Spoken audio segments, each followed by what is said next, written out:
धरती का सबसे घना, सबसे खतरनाक और सबसे रहस्यमय जंगल, जहां सूरज की रोशनी भी जमीन तक पहुंचने से पहले डर जाती है। और इसी जंगल को पैदल पार करने का सपना देख लिया एक इंसान ने। इनका नाम है E.D. स्टैफर्ड और इन्होंने वो कर दिखाया जो आज से पहले किसी भी इंसान ने नहीं किया। लगभग 55 लाख स्क्वायर किलोमीटर में फैला अमेज़न जंगल, जहरीले सांप, आदमखोर कीड़े, भूख, बीमारी, बाढ़ और वो रास्ते जहां रास्ता नाम की कोई चीज ही नहीं थी। बिना किसी हेलीकॉप्टर, बिना किसी टीम सपोर्ट और बिना आधुनिक सुविधाओं के E.D. स्टैफर्ड ने इस पूरे जंगल को पैदल पार करने की ठान ली। लेकिन जरा रुकिए, क्या यह सफर इतना आसान था? बिल्कुल नहीं, क्योंकि दुनिया के सबसे बड़े जंगल को पार करने में E.D. स्टैफर्ड को लगे पूरे 860 दिन, यानी 2 साल, 4 महीने और 8 दिन। लेकिन इन 860 दिनों में इनके साथ जो हुआ वो किसी डरावने सपने से कम नहीं था। कभी जहरीले मेढक, कभी खून चूसने वाले कीड़े, कभी ऐसी जनजातियां जिनसे दुनिया आज भी डरती है।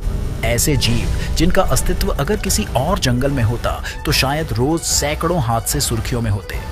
लेकिन इनके सफर में अमेज़न जंगल का वो राज खोला जो आज से पहले ना किसी ने सुना था और ना किसी ने देखा था।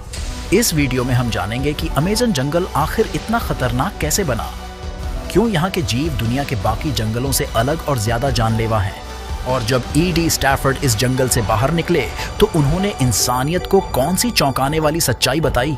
वीडियो के अंत तक बने रहिए, क्योंकि ये कहानी सिर्फ एक इंसान के सफर की नहीं बल्कि जिद और ताकत की है। E.D. स्टैफर्ड एक एक्सप्लोरर थे जो ब्रिटिश आर्मी में काम कर चुके थे और जंगलों में सर्वाइवल ट्रेनिंग भी ले चुके थे। लेकिन एक दिन उनके दिमाग में एक ऐसा ख्याल आया जो आज तक किसी ने सोचा भी नहीं था। उसने सोचा, अमेज़न दुनिया का सबसे बड़ा जंगल है, लेकिन क्या कोई इंसान इसे पूरा पैदल पार कर सकता है? क्योंकि आज तक लोग अमेज़न को नाव या हेलीकॉप्टर से छोटे छोटे हिस्सों को पार करते थे, लेकिन शुरुआत से अंत तक कोई भी पार नहीं करता था। उसने सोचा कि आखिर है तो ये जंगल ही क्यों ना इसे पैदल ही पार किया जाए। और यहीं से उस सफर की शुरुआत हुई। साल था 2008। E.D. पेरू की पहाड़ियों में पहुंचते हैं क्योंकि अमेज़न नदी का जन्म यहीं से होता है। उनका लक्ष्य साफ था, अमेज़न नदी के साथ साथ चलते हुए जंगल के अंदर से रास्ता बनाते हुए ब्राजील के अटलांटिक महासागर तक पहुंचना। शुरुआत में वो अकेले नहीं थे, उनके साथ 2 लोग और थे, कैमरामैन और एक लोकल गाइड। लेकिन अमेज़न ने बहुत जल्दी बता दिया, यह जंगल जिस इंसान को चुनता है वही आगे जा सकता है। इस जंगल के हर कदम पर माचेती से झाड़ियां काटनी पड़ती थी। दिन भर चलने के बाद भी ये लोग मुश्किल से 1 से 2 किलोमीटर ही आगे बढ़ पाते थे। इस जंगल के घने होने के कारण सूरज की रोशनी जमीन तक पहुंचती ही नहीं थी, जिसके कारण हर तरफ नमी होने के कारण कीड़े, सांप और जानलेवा मच्छर इनका पीछा करते थे। कुछ ही दिनों में कैमरामैन और लोकल गाइड बीमार पड़ जाता है और वो एक एक करके लौट आते हैं। अब E.D. पूरी तरह अकेले थे। अकेले होने का मतलब था अगर बुखार आया तो मर सकते थे। हालांकि उनके पास एक सैटेलाइट फोन और एक GPS ट्रैकिंग डिवाइस था जिसे वो इमरजेंसी में इस्तेमाल कर सकते थे। सैटेलाइट फोन होने के बावजूद सबसे बड़ी समस्या थी उसके चार्जिंग की, क्योंकि अमेज़न जंगल में बिजली के बारे में सोचना ही बेकार है। इनके पास एक सोलर प्लेट था जिससे ये सैटेलाइट फोन को चार्ज करते थे, लेकिन इस जंगल में धूप महीनों तक चलने के बाद कहीं कहीं दिखाई देती थी। हालांकि सच तो ये था कि अगर इनके साथ कोई हादसा हो जाता तो उठाने वाला कोई नहीं था। अगर ये नदी में बह जाते तो बचाने वाला कोई नहीं था। यहाँ की बारिश नहीं बल्कि सजा थी। कई दिन लगातार पानी बरसने की वजह से जमीन दलदल बन जाती थी और रास्ता ही गायब हो जाता था। कई बार उन्हें अपने बैग को रस्सी से बांधकर तेज बहती नदी तैरकर पार करनी पड़ती थी, जहाँ पिरान्हा, मगरमच्छ और एनाकोंडा रहते थे।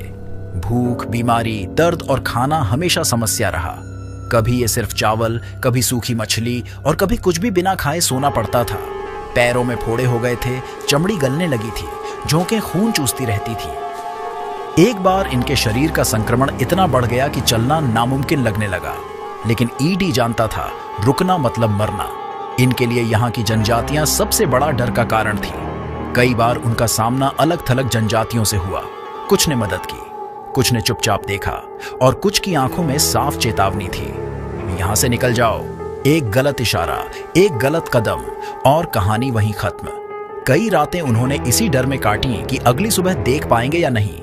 जब सफर अपने सबसे कठिन हिस्से में था तो ब्राजील के अंदर ईडी की मुलाकात गाडियल सांचेज रिवेरा नामक व्यक्ति से होती है। गाडियल अमेजन में पला बढ़ा था। उसे जंगल के नियम आते थे। वो शिकार जानता था, खाने के पौधे पहचानता था और सबसे बड़ी बात, वो अमेजन से डरता नहीं था। उसने ईडी की हालत देखी और कहा, मैं तुम्हारे साथ आखिर तक चलूंगा। अब दोनों साथ थे। जब ईडी टूटता, गडियल संभालता। जब रास्ता खतरनाक होता, गडियल आगे चलता। लेकिन तब तक ईडी का शरीर और दिमाग दोनों टूट चुके थे। सिर्फ एक चीज बची थी, जिद।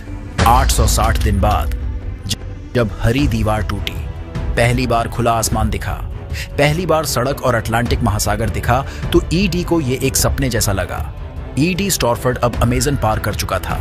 वो बन गया दुनिया का पहला इंसान जिसने पूरे अमेजन जंगल और नदी को पैदल पार किया। चलिए अब देख लेते हैं कि इस जंगल की खासियत क्या है और ये इतना बड़ा बना कैसे।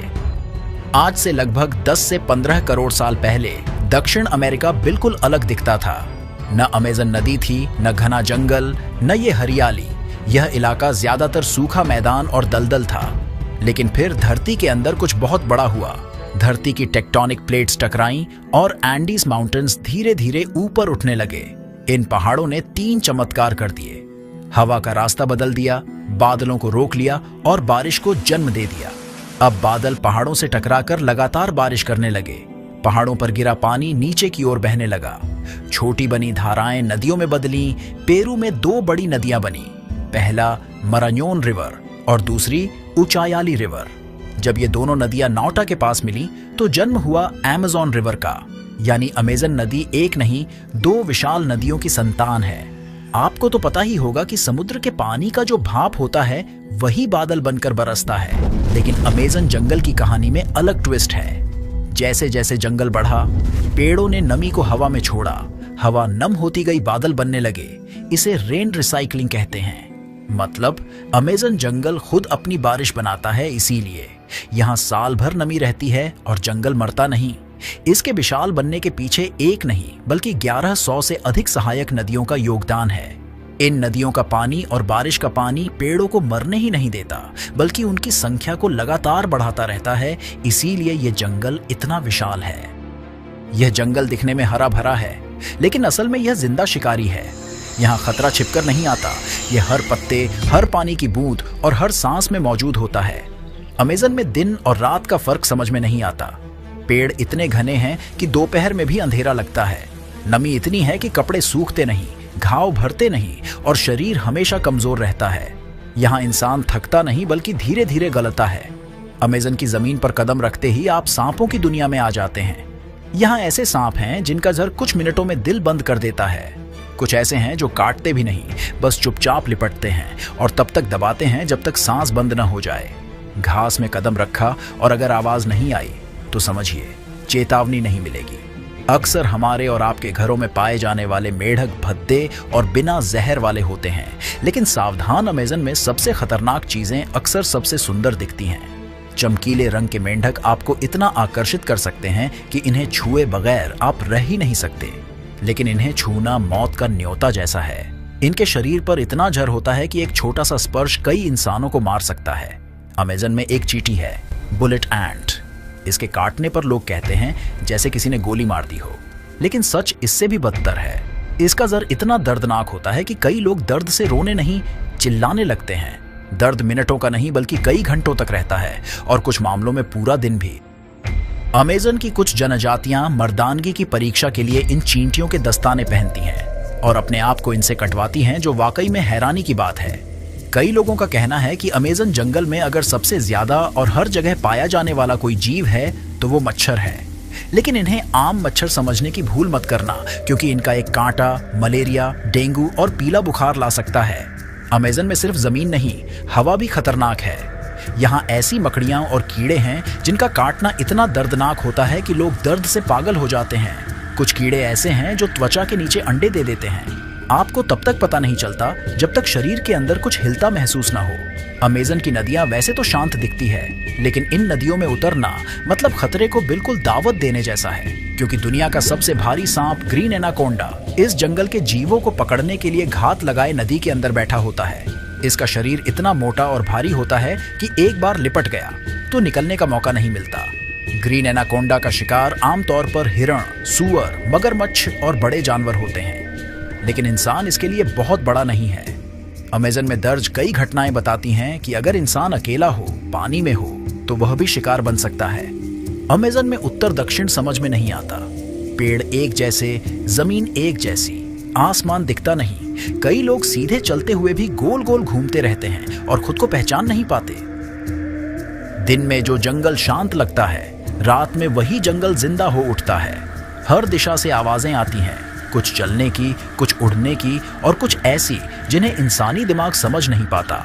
नींद यहाँ दुश्मन है, क्योंकि सोते समय आप सबसे कमजोर होते हैं। अमेज़न जंगल के नीचे सिर्फ मिट्टी नहीं, बल्कि अरबों साल पुरानी चट्टानें हैं, जिनके अंदर सोना, बैक्साइट और रेयर अर्थ एलिमेंट्स होने की पूरी संभावना मानी जाती है। वैज्ञानिकों ने सैटेलाइट और जियोफिजिकल सर्वे से कुछ इलाकों में खनिज समृद्ध संरचनाओं के संकेत भी पाए हैं, लेकिन पूरे अमेज़न को कभी गहराई से एक्सप्लोर नहीं किया गया। इसकी वजह है घना जंगल, दुर्गम इलाके, आदिवासी क्षेत्र और यह डर कि ज्यादा खुदाई से धरती का सबसे अहम बारिश सिस्टम टूट सकता है। कई जगह जानबूझकर खुदाई रोकी गई है, क्योंकि अमेज़न सिर्फ जमीन नहीं बल्कि पूरी दुनिया की सांसों से जुड़ा है।